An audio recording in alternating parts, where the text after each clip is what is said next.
Meus irmãos e minhas irmãs, paz e bem. Já nos encontramos no domingo com o profeta Sofonias. E então eu lhes alertava que este é o primeiro profeta que vai dar um sentido de teologia de espiritualidade para a pobreza, que vai, diferentemente daquilo que se encontrava antes, que se pensava a pobreza como um castigo, como um abandono por parte de Deus, e que a riqueza ou o rico, que fosse aquele que era abençoado pelo Senhor, a pobreza era vista como uma maldição, e que ele vai individualizar nessa pobreza um sinal de uma preparação para acolher o Salvador. O profeta vai reprovar a sua cidade hoje. Ai de ti, rebelde e desonrada cidade desumana. Ela não prestou ouvidos ao apelo, não aceitou a correção, não teve compaixão, confiança no Senhor, nem se aproximou de seu Deus. Ai de ti.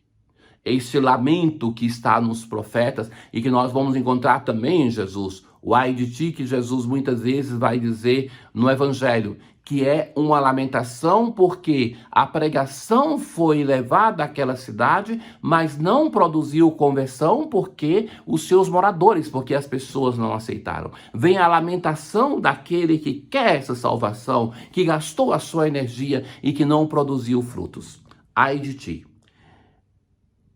O profeta continua e vai dizer: darei aos povos desse tempo lábios purificados, para que todos invoquem o nome do Senhor e lhe prestem culto em união de esforços. Darei aos povos. A salvação que foi rejeitada pela cidade de Jerusalém, agora ela se difunde a outros povos. Outros povos vão poder glorificar o Senhor. Isso nós encontramos já no profeta Isaías. Então, o profeta que vislumbra os povos estrangeiros que vão chegando para a cidade santa.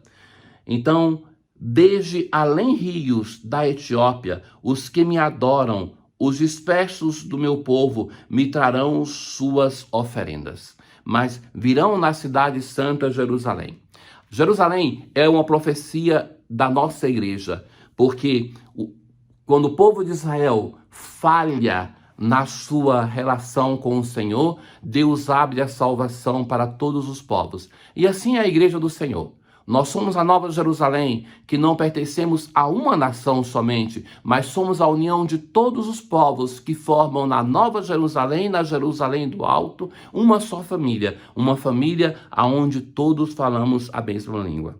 Naquele dia não terás de envergonhar-te por causa de todas as tuas obras, com que prevaricaste contra mim. Pois eu afastarei do teu meio teus fanfarrões arrogantes, e não continuarás a fazer de meu santo monte motivo de tuas vanglórias. Naquele dia o Senhor vai santificar, vai purificar o seu povo. O Senhor vai fazer com que aquele povo novo possa ouvir de fato o Senhor, para que ele não tenha que dizer de novo através do profeta: ai de ti. E deixarei entre vós um punhado de homens humildes e pobres. Eis a expressão. Esse punhado de homens humildes e pobres são aqueles, por exemplo, que no final do Antigo Testamento são chamados os pobres de Javé, o resto de Israel, que são eles que vão acolher o Salvador. O Salvador não é, e ainda hoje é assim o nosso Deus, não é acolhido por aqueles que são os poderosos dessa terra. Até tantas vezes a pastoral nossa, ela se esbarra nisso. Nós queremos a aliança com os poderosos desta terra e nós não percebemos que nesta aliança tantas vezes somos nós que somos menos igreja e não os poderosos que se tornam mais pessoas de fé. Certo que o evangelho deve ser anunciado a todo, mas que os poderosos, aqueles que são ricos, não é só a questão econômica. Existem, como o Senhor vai encontrar no evangelho, pessoas ricas que têm um coração de pobre e existem pobres que têm um coração de rico. Mas, enfim, aqui nós temos uma expressão que repete-se essa expressão pela sua beleza. E deixarei entre vós um punhado de homens humildes e pobres, e no nome do Senhor porá sua esperança o resto de Israel. Eis a expressão, o resto de Israel. Então, a característica desse resto de Israel é depositar a sua confiança no Senhor. A este resto de Israel, a esses pobres de Javé, pertencem aqueles que acolheram o Salvador. Maria, os apóstolos, João Batista, eles que confiam, colocam a sua esperança no Senhor e por isso, então, reconhecem o Messias que é pobre como eles. Eles não cometerão iniquidade, nem falarão mentiras. Não se encontrará em sua boca uma língua enganadora. Serão apacentados e repousarão, e ninguém os molestará. Ninguém os molestará. Este é o povo de Deus. Então, isso deve mudar a nossa perspectiva. A nós que tantas vezes lutamos nesses nossos poucos anos para sermos grandes, importantes, ricos, poderosos deste mundo.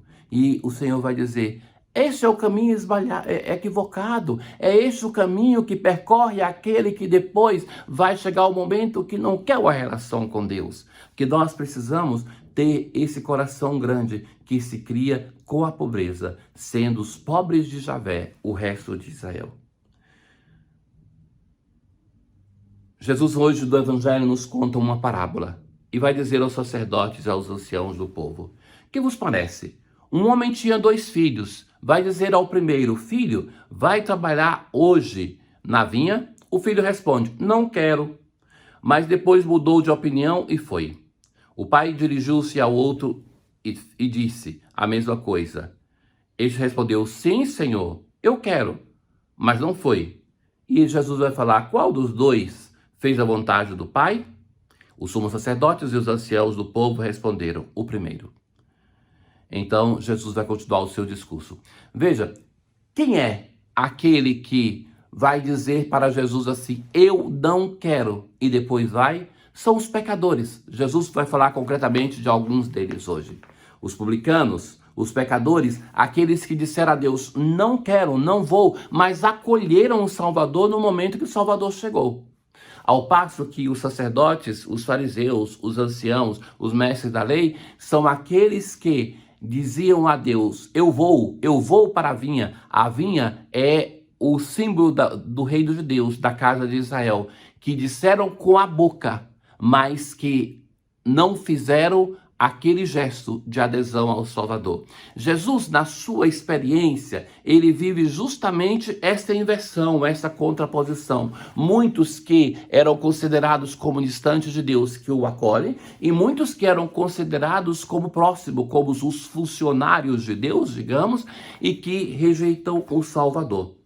Então, Jesus lhes disse, em verdade vos digo, que os publicanos e as prostitutas vos precedem no reino de Deus. Os publicanos, que são aqueles que os cobradores de impostos, considerados pecadores públicos, e as prostitutas. Vou partilhar com vocês uma história. Eu era noviço e uma religiosa contou isso. Nesses dias eu recordava falando dos meus 25 anos com a comunidade dos frades. Ela fazia a pastoral entre as mulheres marginalizadas no oeste do Paraná. E ela disse que durante o dia, quando essas casas de prostituição não estavam abertas aos seus clientes, aos homens que iam ali, então chegou um fazendeiro poderoso armado da região. Então ele queria de todo modo entrar naquela casa naquele momento. E elas diziam, não vamos entrar porque nós agora temos o nosso momento. Era um momento de diálogo com a irmã, um momento de catequese.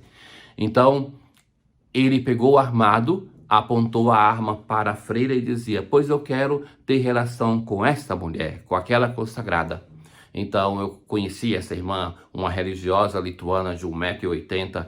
Então ela disse que naquele momento, todas elas, daquelas prostitutas daquela casa, se colocaram entre ela e o revólver e disseram, a ela o senhor não faz mal. E ela dizia assim, neste momento eu compreendi aquilo que o Senhor Jesus disse no Evangelho. As prostitutas vos precederão no reino dos céus, porque aquelas mulheres estavam dispostas a dar a vida por mim. É isso que deve produzir em nós o Evangelho. Jesus vai dizer, vos precederão, e vai dizer assim, ao contrário, as prostitutas e os publicanos creram nele. Vós, porém, mesmo vendo isso, não vos arrependestes para crer nele. Quem somos nós? Onde está o nosso coração? Somos gente de igreja, mas façamos o sincero caminho sempre de conversão. Não nos consideremos convertidos, mas busquemos o Senhor. O Senhor esteja convosco, Ele está no meio de nós. Abençoe-vos o Deus Todo-Poderoso, o Pai, o Filho e o Espírito Santo. Paz.